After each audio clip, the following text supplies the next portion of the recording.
Motivation comes from thought. Everything we do begins with a thought. And when we quit thinking, we lose the motivation to act.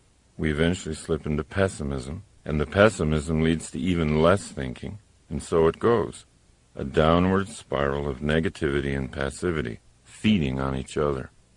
Pessimists think so negatively about doing the whole thing perfectly that they end up doing nothing and becoming passive. Whereas the optimist always does a little something, always takes an action, always feels like progress is being made. Pessimists continually use their imaginations to visualize worst-case scenarios, and then, concluding that those scenarios are so hopeless that there's no cause for action. Therefore, pessimism always leads to passivity. Optimists agree with Colin Wilson's point of view. He said, imagination should be used not to escape from reality, but to create it. Begin the habit in yourself of saying no to negativity. When negative thoughts start their argument in your mind, which they always do, even for optimists, don't stop thinking. Real creative thinking is going to lead to optimism, and optimism is always self-motivating. Number 53. Debate your dark side. Negative thinking is something we all do. The difference between the person who's primarily optimistic and the person who's primarily pessimistic is that the optimist learns to become a good debater. Once you become thoroughly aware of the effectiveness of optimism in your life, you can learn to debate your pessimistic thoughts. If you catch yourself brooding, worrying, thinking pessimistically about an issue, build a case for the optimistic view. Pretend you're an attorney whose job it is to prove the pessimist in you is wrong. If you really want to open up your life, go optimistic. Number 54. Make use of trouble. You know, I think all of us have heard so many stories, so many incidents where bad events, looking back, in retrospect, were strokes of great fortune. A person who breaks her leg skiing, meets a doctor in the hospital, falls in love, marries him, has a happy life. What seemed horrible turns out to be unexpectedly great. We begin to see the truth in what Richard Bach says. Every problem carries a gift inside it.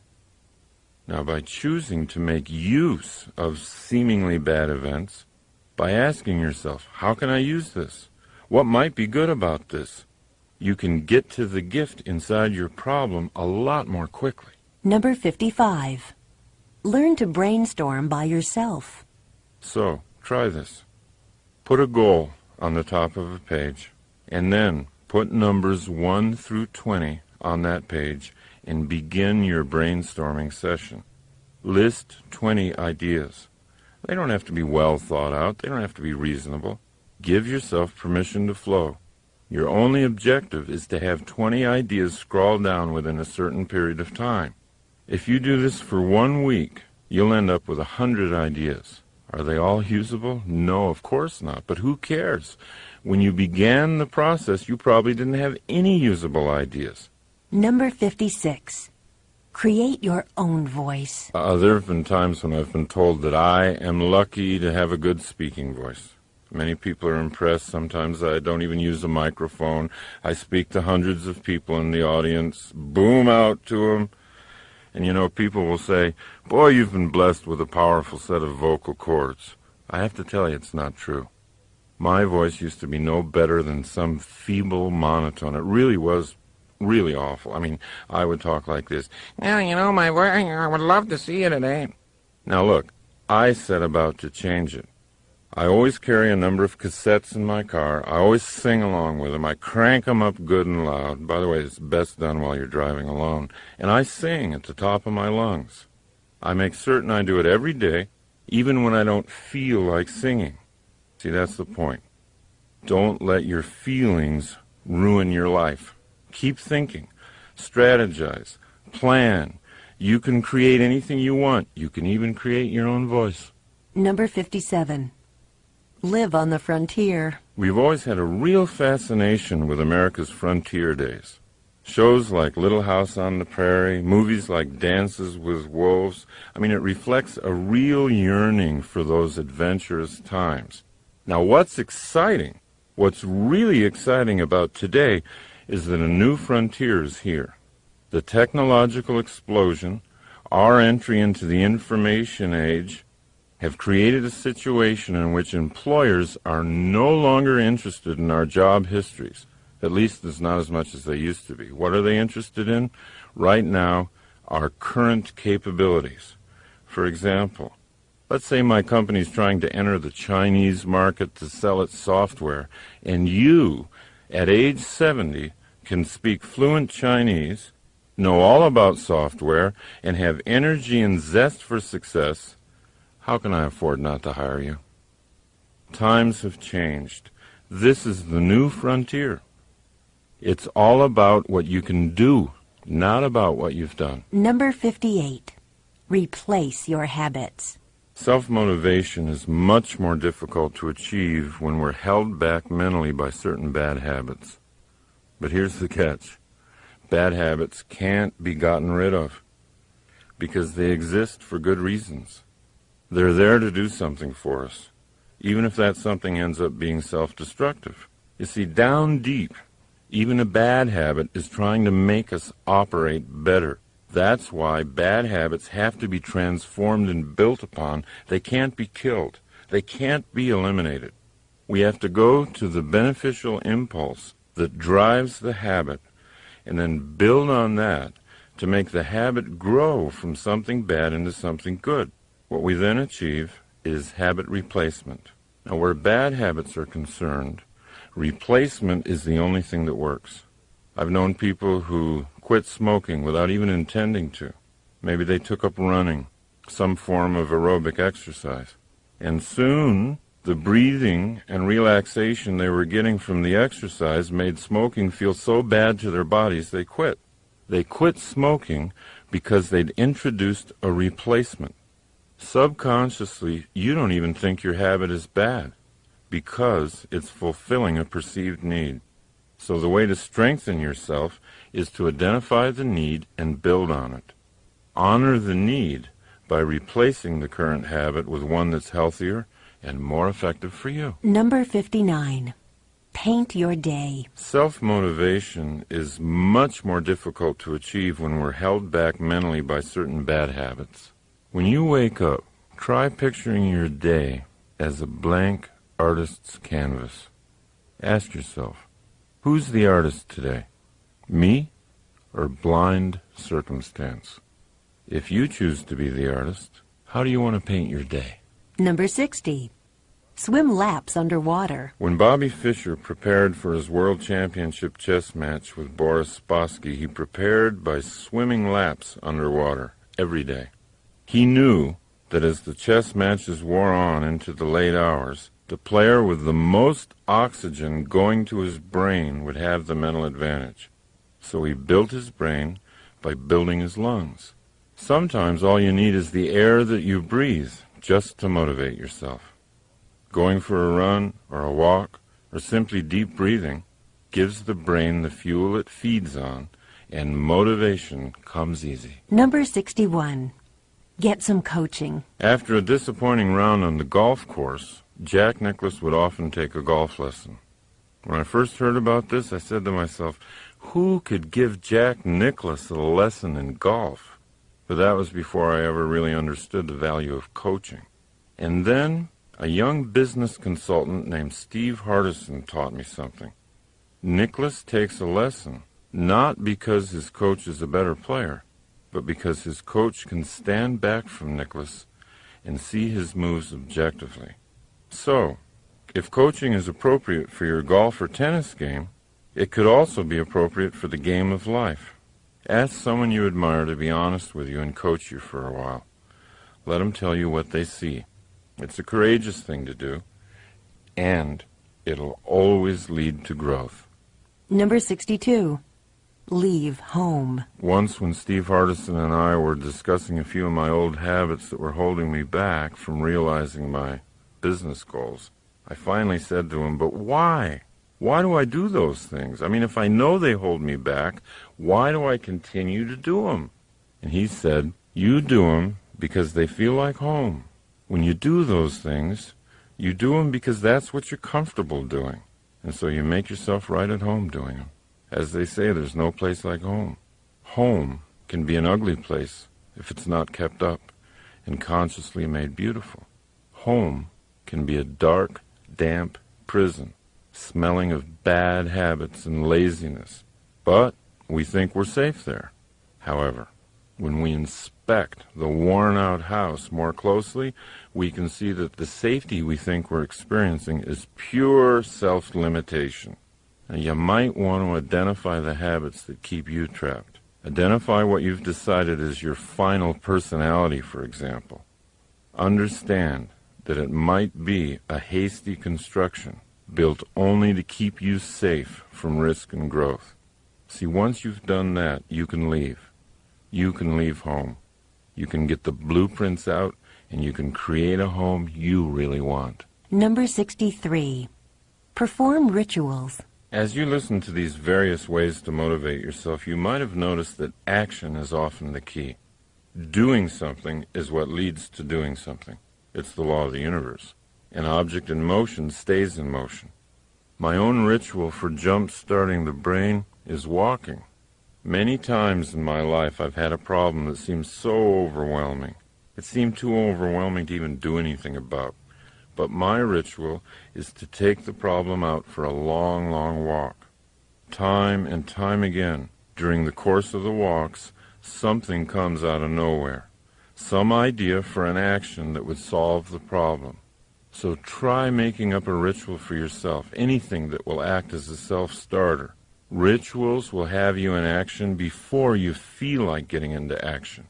Rituals always override your built-in laziness. They always get you motivated in a predictable, controllable way. Number 64. Start your life over. If you catch yourself thinking that you're too old to do something you want to do, please recognize that you're now listening to the pessimistic voice inside of you. It's the voice of a liar. Talk back. Remind the voice of all the people in life who've started their lives over again at any age they wanted to. John Houseman, the Emmy Award-winning actor in The Paper Chase, he started acting professionally when he was 73 years old. Don't listen to the voice inside. You can start your life over right now. Number 65. Keep all your promises. One way I used to motivate myself was to make some unreasonable promise. To go to someone I cared about, either personally or professionally, and promise something really big. Something that'll take all the effort and creativity I had to make it happen. But, there were times when those huge promises I made weren't kept, and I realized over the years it's not really an intelligent way to self-motivate. Today I'll make commitments to other people, but they're commitments that I know I can keep. But to motivate myself, I've replaced promising others with setting goals inside myself. The power of goals is that they can be outrageous, they can be huge, and they can free up really wild possibility thinking.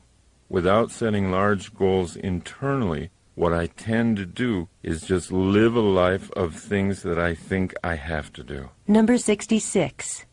Give some luck away. Basketball coach John Wooden used to say, "You cannot live a perfect day without doing something for someone who will never be able to repay you." I agree with that. And there's a way to make sure you can't be repaid. That's doing something for someone who won't even know who did it. Now this gets into a theory I've had all my life, and that is, you can create luck. You can create luck in your life by giving it away. See if you can't begin creating your own luck. Number 67. Draw your universe. If you use my 4-minute 4-circle goal-setting system that I talked about earlier, you can create your own goal-directed universe. Try this.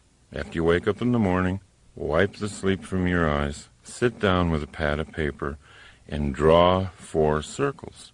Now these are your own planets. Label the first circle lifelong dream. Your lifelong dream might be to save, $500,000 for your retirement years. So put that number in your life circle. Then look at the next planet in your solar system, circle 2. That circle you're going to label my year. What do you need to save in the next 12 months in order to be on course to hit your life savings goal? Now that you've got your first 2 circles filled with a number, move to the 3rd circle, my month. What would you have to save each month to hit your year's goal? Then put that number down and go to the final circle, my day. What would you need to do today that if you repeated it every day would ensure a successful month? You can't help but see that each circle, if done successfully, guarantees the success of the next circle. If you hit your daily goal every day, your monthly goal is automatically hit. In fact, you don't even have to worry about it. And if your monthly goal is reached, the yearly goal has to happen. It's mathematical. And if your yearly goals are hit, the lifelong goal cannot not be reached. Then you can see, proven for you, that your life and your day are the same thing. You can create your own universe any way you like. The system itself is not the motivator. Your understanding of your responsibility to be a creative planner, that's what the motivator is. Number 68. Get up a game. If you're really interested in motivation, there's nothing more fun than competition. Competition has a bad name these days. It shouldn't. It teaches you the valuable lesson that no matter how good you are, there's always somebody better than you. That's a lesson in humility everybody needs. And it teaches you that by trying to beat somebody else, you reach for more inside of you. Trying to beat somebody else puts the game back into life. And if it's done optimistically, it gives energy to both competitors. It teaches sportsmanship. And it gives you a benchmark for measuring your own growth. So in your life, let the games begin. Have fun winning and losing. And when someone has insulted you or underrated you, don't just get even, get better. Use your victory, not to hurt them, but to create you. Number 69. Turn your mother down. In Dr. Martin Seligman's studies of optimism and pessimism, he found out a remarkable fact. We first learn how to explain the world to ourselves from our parents, and more specifically, our mothers. I'm quoting from Dr. Seligman. Young children listen to what their primary caretaker, usually the mother, says about causes, and they tend to make this style their own. If the child has an optimistic mother, this is great, but it can be a disaster for the child if the child has a pessimistic mother. Fortunately, Seligman's studies show that the disaster only needs to be temporary, that optimism can be learned at any age. Now, it's not self-motivating to blame mom if you find yourself to be a pessimist. Blaming someone never self-motivates because it strengthens the belief that your life is being shaped by forces outside yourself. Love your mom. She learned her pessimism from her mother. But change yourself. Number 70. Face the sun. Helen Keller wrote, "When you face the sun, the shadows always fall behind you." This was Helen Keller's poetic way of recommending optimistic thinking. What you look at, what you face, grows in your life. What you ignore falls behind you. But if you turn and look only at the shadows, they become your life. Number 71. Look inside. Most of us wait to find out who we are from impressions and opinions we get from other people. "Oh, do you really think I'm good at that?" we ask. Somebody compliments us. If we're persuaded that they're being honest and have made a good case, we might alter our self-image upward. That's great getting feedback from others, especially positive feedback. But your journey should be internal. Travel deeper and deeper inside to find out your own potential. Your potential is your true identity. It only waits for self-motivation to come alive. Number 72. Go to war. Anthony Burgess was 40 when he learned he had a brain tumor that would kill him within a year. He was completely broke, and he didn't have anything to leave behind for his wife Lynn, who was soon to be a widow. Burgess had never been a professional novelist in the past, but he always knew it was inside him to be a writer. So, for the sole purpose of leaving behind royalties for his wife, he put a piece of paper into the typewriter and he began writing. He had no certainty that he'd ever even be published, but he couldn't think of anything else to do. Burgess wrote energetically. He finished 5.5 novels before that year was through. But he didn't die. His cancer had gone into remission, and then it disappeared altogether. In his long and full life, Anthony Burgess wrote more than 70 books. Without the death sentence from cancer, he might not have written anything. You know, it's funny, but research shows that during times of war, suicide rates go down. We don't have to wait for something tragic. We don't have to wait for a war to attack us from without. We can get the same vitality by challenging ourselves from within. Joan of Arc said, "All battles are first won or lost in the mind." A useful exercise for self-motivation might be this. Ask yourself, what would you do if you had Anthony Burgess's original predicament? If I had just a year to live, how would I live differently? What exactly would I do? That question can inspire surprising thoughts. It can reveal skills inside you that you're not using today. Number 73. Make small change. When I first began working on self-motivation a long time ago, I'd go through all kinds of emotional mood swings. I'd get really high on the idea of who I could be. I'd set out to change myself overnight, and then my old habits would pull me right back to who I used to be. Then I'd become demoralized. Later in my life, I finally caught on to the idea that great things are often created slowly.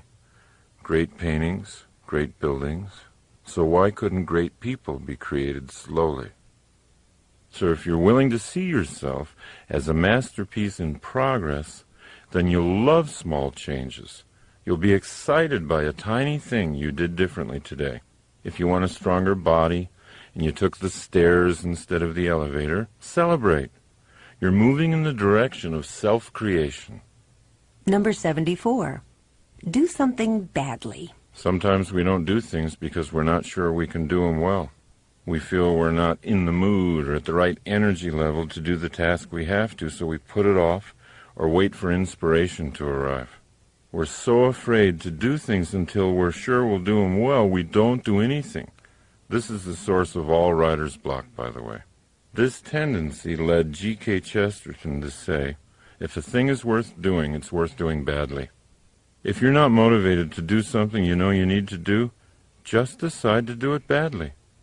Add a little self-deprecating humor. Be comically bad at what you're doing, and then enjoy what happens to you once you're in the process. Number 75. Be a visioneer. A few years ago, I began working with motivational speaker and author Dr. Dennis Deaton, and he allowed me to learn and even teach his principles of visioneering, which he defines as engineering dreams into reality by the use of active mental imaging. The principle is this: you can't do anything that you can't picture yourself doing. Visioneering is just another word for picturing yourself. Once you make the picturing process conscious and deliberate, you begin to create the self you want to be. Number 76. Shine your light. Chesterton used to say that taking things lightly was the most spiritually advanced thing you could do to improve your effectiveness in life. After all, said Chesterton, it's because God's angels take themselves so lightly that they're able to fly. And if his angels take themselves that lightly, imagine how much more lightly he takes himself. Your own motivational level will always be lifted with humor. Anytime you're stuck, ask yourself to take things lightly. Ask yourself to come up with some funny solutions. Laughter will destroy all limits to your thinking. When you're laughing, you're open to anything. Number 77. Be a list writer. Never hesitate to sit down with yourself and make lists. The more you write down what it is you want, the more you can dictate your own future. A goal gains power when you write it down, and it gains more power every time you write it down. Now, we're always looking for motivation in what others have written. But if you become a creative list maker, you'll learn how to motivate yourself by what you've written. Number 78. Be the change. Don't try to change other people. It doesn't work. You'll waste your life trying. We talk to our children for hours about how we think they should change. But children don't learn from what we say. They learn from what we do. By being what you want them to be, you can lead by inspiration. What you tell people to do often goes right by them. Who you are doesn't. The change in you is contagious. When you yourself change, watch how the people around you change. Number 79. See the gold. In every circumstance, we can look for the gold or we can look for the filth. And what we look for, we'll find. Opportunities are like those subatomic quantum particles that come into existence only when they're seen by an observer. Your opportunities will multiply when and only when you choose to see them. Number 80. Simplify. The great Green Bay Packer football coach Vince Lombardi was once asked why his world championship team, which had so many multi-talented players, ran such a basic and simple set of plays. It's hard to be aggressive, he answered, when you're confused. When you simplify your life, it gathers energy. Number 81. Pin life down. Recently, I was working with car dealer Henry Brown of Brown & Brown Nissan, which is a nationally celebrated Nissan dealership. And he was telling me a story about his son, a high school wrestler. Now, his boy had been getting only fair results in wrestling this year. So Henry went and talked to him, and he learned that he entered each match completely prepared to counter anything his opponent tried. And no matter how gifted Henry's son was at countering moves, countering was still countering. So finally, Henry suggested to his son that he try entering a wrestling match with a plan, a series of moves that he would initiate no matter what his opponent tried. And the boy agreed, and the results were remarkable. He began winning match after match, pinning opponent after opponent. The young wrestler's goal had always been to win. He didn't have a problem setting big goals. But as Nathaniel Brandon says, a goal without an action plan is a daydream. Before any adventure, take time to plan. Let life respond to you. If you're making all the first moves, you'll be surprised at how often you can pin life down. Number 82. Strengthen your purpose. Energy comes from purpose. If the left side of the brain tells the right side that there's a sufficient crisis, the right side sends energy, and sometimes superhuman energy. And that's why there's such a difference between people who set and achieve goals all day and people who just do whatever comes up, whatever they feel like doing. To the first person, there's always added purpose. To the other, there is boredom and confusion, the two greatest robbers of energy.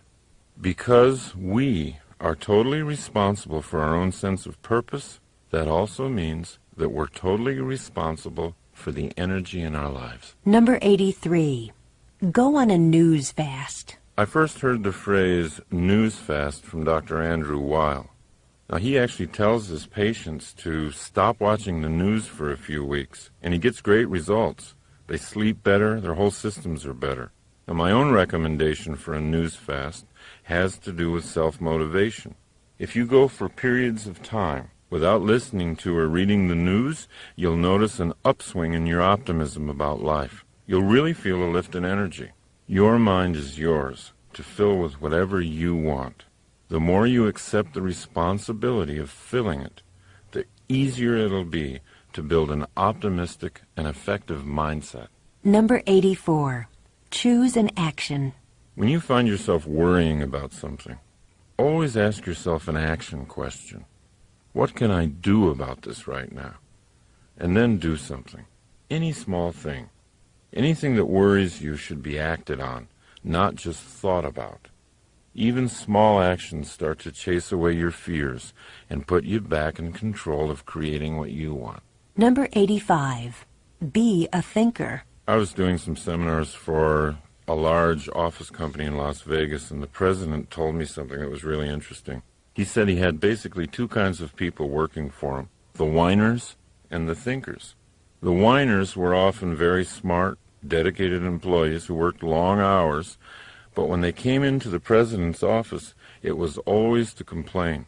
And here's what he said. They're great at finding fault with other managers and telling me what's wrong with our systems, but they're a drain on me because they're so negative I end up trying to make them feel better, and after that I'm depressed.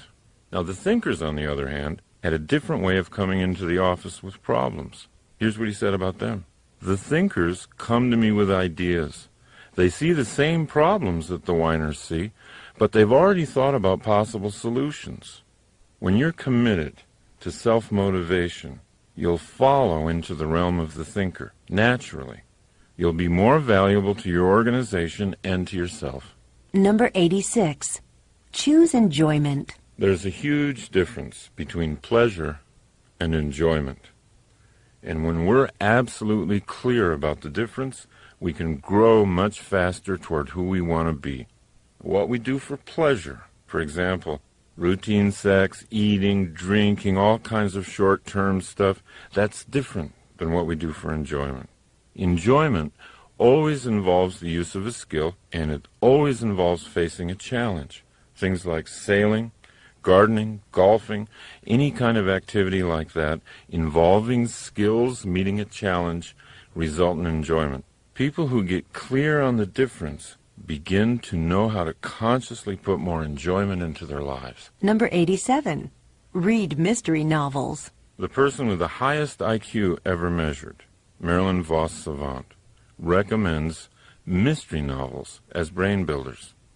Here's what she says. Not only is this exercise fun, but it's good for you.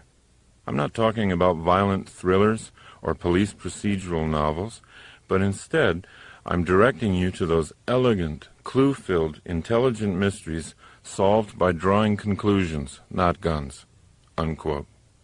Marilyn Vos Savant believes strongly that the brain can be built as surely and as quickly as the muscles of the body. So the next time you feel like curling up with a good mystery, don't feel guilty. You might be doing the most productive thing you've done all day. Number 88. Express your thoughts. Go ahead and feel your feelings. But when it's time to talk, be thoughtful and express your thoughts. Number 89. Use your weaknesses. Make a list of your strengths and your weaknesses on separate pieces of paper. Place the list of strengths somewhere where you'll see it again, because just looking at it will always pick you up. Now, look at your list of so-called weaknesses and study them for a while. Stay with it until you feel no shame or guilt about them. Allow them to become interesting characteristics instead of anything negative. Ask yourself how each characteristic could be useful to you. When Arnold Schwarzenegger became a professional actor, he had a weakness, his thick Austrian accent. It wasn't long, however, before Arnold incorporated his accent into the charm of his action hero persona on the screen, and a former weakness became a strength. His accent became an identifying part of his characters, and people everywhere were imitating it. Now, there isn't anything on your weakness list that can't be a strength for you if you think about it long enough. Number 90. Try becoming your problem. Whatever type of problem you're facing, the most self-motivational exercise I know of is to immediately say to yourself, I'm the problem. Because once you see yourself as the problem, you can see yourself as the solution. By seeing ourselves as victims of our problems, we lose the power to solve them. To activate the power inside ourselves, we need to take only two essential steps. One, own the problem, and two, create the solution. Number 91. Inflate your goal. There is another self-motivator that must be used as an intellectual tool only. Take a certain goal of yours and double it, or triple it, or multiply it by 10, and then ask yourself, quite seriously, what would you have to do to achieve that new goal? Now, I've often used this method for self-motivation with myself. If I have a goal of signing, say, 2 seminar contracts in the next 3 weeks, I'll often get out a pad of paper and ask, how would I get 10 contracts signed in 3 weeks? It always puts me at a different level of thinking. And because I'm solving the problem of 10, I always get at least 2. Remember, it's just a self-contained game, not a promise to anybody else. But it is a game that's fun to play. Why? Because it works. Number 92. Come to your own rescue. There are 2 ideas that are contained in the work of psychotherapist Nathaniel and Devers Brandon that have helped me incredibly. Here's the first one. You can't leave a place you've never been. And here's the other one. No one is coming. I used to believe I could run from all my frightening thoughts and beliefs about myself. But all that ever did was create deeper internal fears and conflicts. What I really needed was to get all my fears into the sunshine and demystify them. Once I systematically began to do that, I was able to dismantle the fears like a bomb squad does to a bomb. Acceptance and full consciousness of those fears was the place I'd never been. Once I was in that place, I could leave. Now, the notion that no one's coming was more terrifying. That idea sounded too much like abandonment.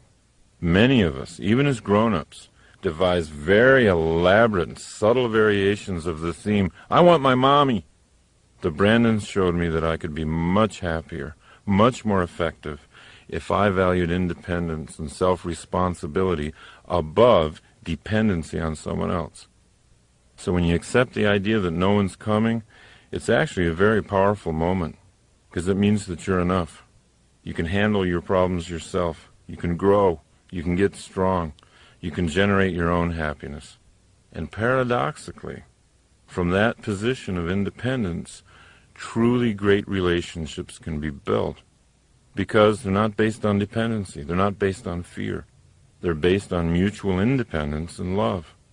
See how much better you are at self-motivation once you've begun to celebrate the news that you're enough. Number 93. Push your own buttons. Motivation never has to be accidental. Any form of motivation. A lot of people like to motivate themselves musically, for example. But you don't have to wait for hours until a certain song comes on the radio that picks up your spirits. You can control what songs you hear. If there's certain songs that always lift you up, create a greatest motivational hits tape for yourself. You've got much more control over your environment than you've ever realized. Learn how to push your own buttons. Number 94. Strengthen your rehearsal. The harder you are on yourself, the easier life is on you. There isn't anything life can challenge you with that you can't challenge yourself with in advance. You can set yourself up to succeed. If you have to make a presentation in front of someone who scares you, you can always rehearse it first in front of someone who scares you more. If you've got something hard to do and you're hesitant to do it, pick out something even harder and do that first. Watch what it does to your self-motivation going into the real challenge. Number 95. Improve your vision. Robert Fritz said, "It's not what a vision is, it's what a vision does." So what does your vision do? Does it give you energy? Does it make you smile? When you're tired, does it take you that extra mile? A vision should be judged by these criteria. The criteria of power and effectiveness. In other words, what does it do? What do you want to bring into being? If your vision isn't giving you energy, then picture another one. Keep at it until you develop a vision that's so colorful and so clear it puts you in action just to think about it. Number 96. Build your power base. The more awake you are, the more conscious you are, and the more you pay attention to how your own efforts at self-motivation are succeeding, the more powerful you'll become. Your knowledge of self-motivation is power in and of itself. Respect your knowledge and build on it. Number 97. Link truth to beauty. To me, the best case for honesty is how beautiful it is, how clean and clear it makes the journey from current reality to the dream. Truth leads you to a more confident level in your relationships with others and with yourself. It diminishes fear. It increases your sense of personal mastery. Lies, half-truths, they'll always weigh you down, whereas truth will clear up your thinking and give you the energy and clarity needed for self-motivation. Number 98. Take no for a question. Ask the universe for what you want. Don't take no for an answer. Take no for a question. When you ask for something and it's denied to you, imagine that the no you heard is really the question. Can't you be more creative than that? Never accept no at face value. Let rejection motivate you to get more creative. Number 99. Walk with love and death. Whenever I need to get through something, face something, or create a courageous kind of action plan, I always take long walks. When I walk long and far enough, a solution always appears. I eventually get oriented to the most creative course of action. Andrew Weil, in his book Spontaneous Healing, says, when you walk, the movement of your limbs is cross-patterned. The right leg and left arm move forward at the same time, then the left leg and right arm. This type of movement generates electrical activity in the brain that has a harmonizing influence on the central nervous system, a special benefit of walking that you don't necessarily get from other kinds of exercise. I call it a walk with love because love and fear are opposites. Most people think love and hate are opposites, but they're not. The ultimate creativity occurs from a spirit of love. Love is always creative, and fear is always destructive. And I call it a walk with death because it's only the acceptance and awareness of my own death that gives my life the clarity it needs to be exciting. Take your own challenges out for a walk. Feel your self-motivation growing inside you. Feel the electricity in your brain. Feel it harmonize with your central nervous system. You'll soon know for a fact that you do have what it takes. You can walk courage into existence. Number 100. Buy yourself flowers. Buy yourself flowers, and every time you look at them, let them remind you of how colorful your future is going to be, how fresh your thoughts are, how easy it is for you to honor yourself, how much power you have to make your environment beautiful, and how sweet the smell of the universe can be.